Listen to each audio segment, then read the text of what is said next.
Next into the den is Ryan Donaghy. He thinks it's time to take the ethos of designer style and fashion into the bathroom. In fact, right next to the sink, because he's pitching a glamorous range of toothbrushes. Let's hope he doesn't get the brush off from the dragons.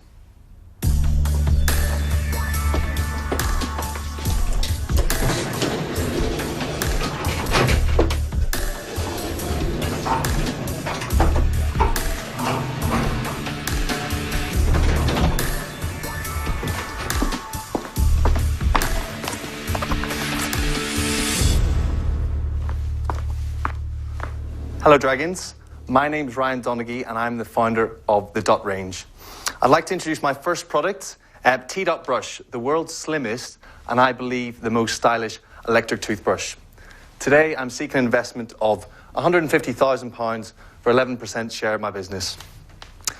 Now the electric toothbrush market has been growing rapidly in the last 10 years. So there's a massive opportunity as people continue to move from normal toothbrushing to electric toothbrushes. Now, there's three big players in the market. We've got Oral-B, Colgate, and Philips. And collectively, they do have a fantastic range of products. But there's a definite gap in the market. The reality is, consumers want something different than the standard medical-looking device to brush their teeth with. They want something that's going to match their personality, something that's going to match their style. As we have seen with the evolution of computers and mobile phones, and even hair straighteners, these people want something in their bathrooms that really resonates themselves. They want something that looks pretty. So when their friends come over to visit, essentially it gets noticed. Now, I haven't actually started trading yet, but I have managed to secure listings in the UK's largest high street retailer, but I've come up against a bit of a stumbling block. And the reason I'm actually here is to get the investment to help pay for the prototyping and tooling costs so that I can actually fulfill those orders. Thanks for your time, Dragons, and I open the floor for any questions. A sleek pitch from a smooth-talking Ryan Donaghy. He thinks he's invented an unforgettable range of toothbrushes, but he needs £150,000 to get them into our shops. That wasn't supposed to happen. Wasn't it? This is only a marketing model, by the way, guys, so it's quite fragile. On offer, in return, is a precise 11% of his company. Peter Jones is first to interrogate the business opportunity. You said that the public wants something different. Yep. How do you know that? Just through internet and all the other research points, I've identified there's a big need for something different other than just the normal product. And do you not think Oral-B, Colgate, Philips, do you not think that they will have a wider market research team that will have clearly understood the market? They've been in it for a long time. Yeah, and I think the big thing here is they need to appeal to a mass audience. So I'm looking very much at targeting to, more of a niche, younger generation that really focus on style, etc. So Oral-B are catering to a lot wider market. So they need to create a product that's going to have more of a mass appeal. So you're going to go very niche. And then the other thing that really hit me was, which I've never heard before, is that you believe that friends will come over because they want to see your toothbrush.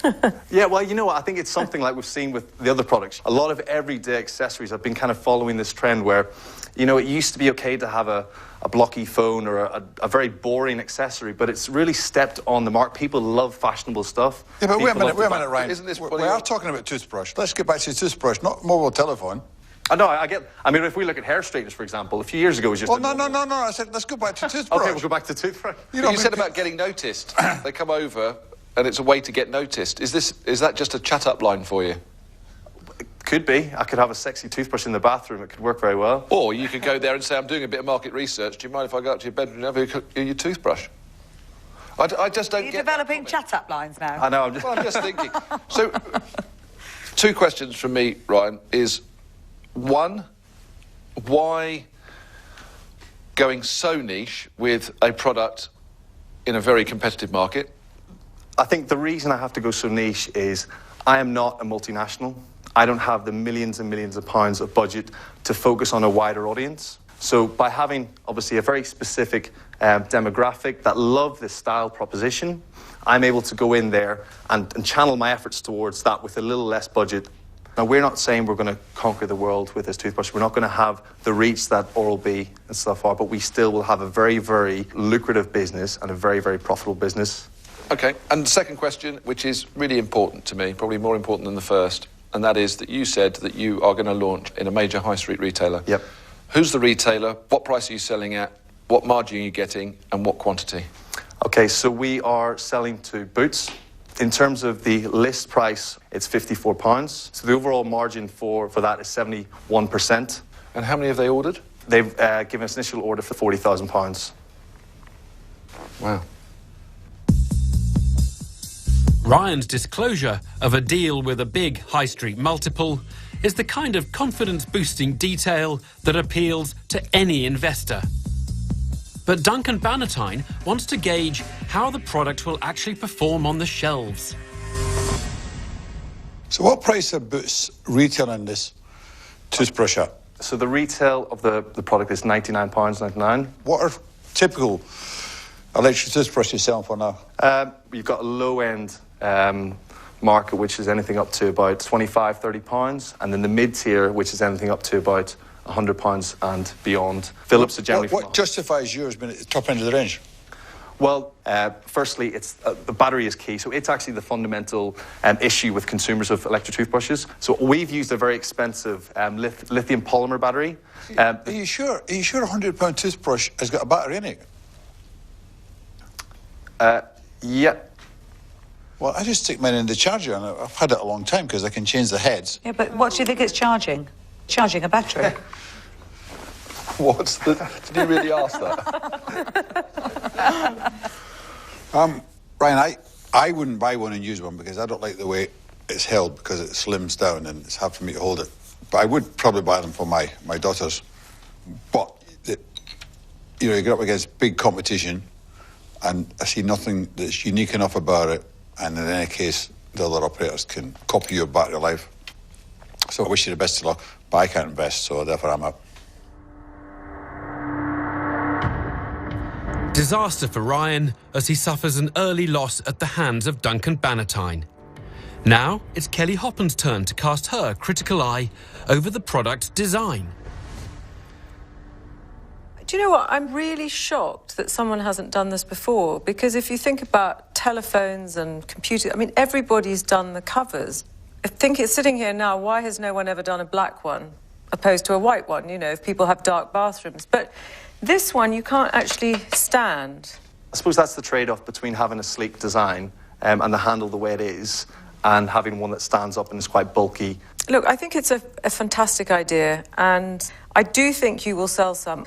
But I think fundamentally the design is flawed in that it doesn't stand. I think that sometimes you can over-engineer something to make it look slick and beautiful and designy, but actually people need to put their toothbrush down. So I'm going to wish you well, but I'm afraid I'm out. More trouble for Ryan as Kelly Hoppen decides his design doesn't stand up. And it looks like Deborah Meaden has also made up her mind.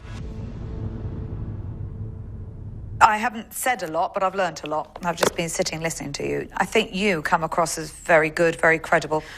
I like the design. The trouble is I don't like it enough to think that it's going to be a revolutionary, groundbreaking. We're all suddenly going to say, got to have that style. It's not an iPhone. It's not that everybody's going to say, I've got to have a dot range toothbrush.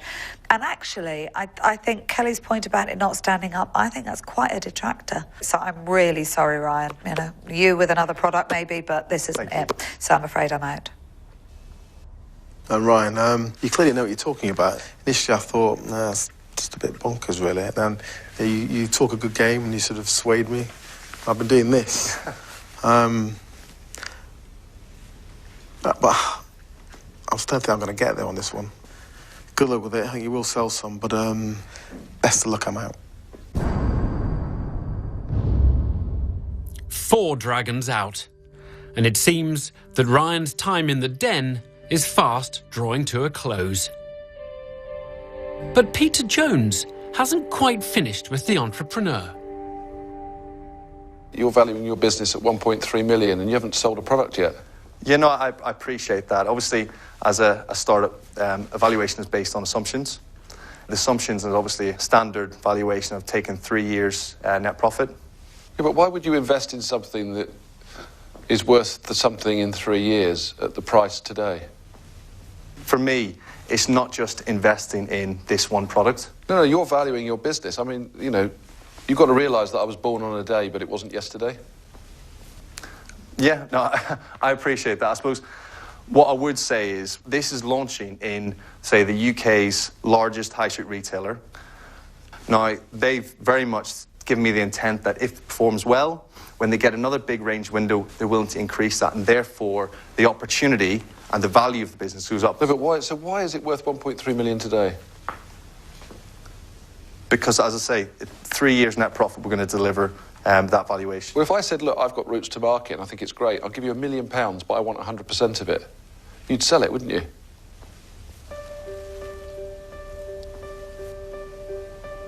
No.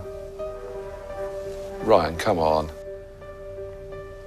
I mean, if we think about it as well, if any other big multinational was going to develop a product like this, exact same product, they would invest £2, £3, £4 million in this.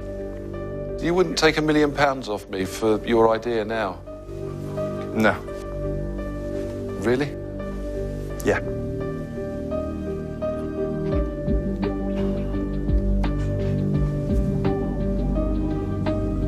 I have an issue with the fact that you need all of that money and the valuation at 1.3 million. So I'm going to say that I'm out, but good luck. Cool. It's all over for Ryan. He may have fought tooth and nail to get his product and investment, but he couldn't persuade the dragons to part with their cash.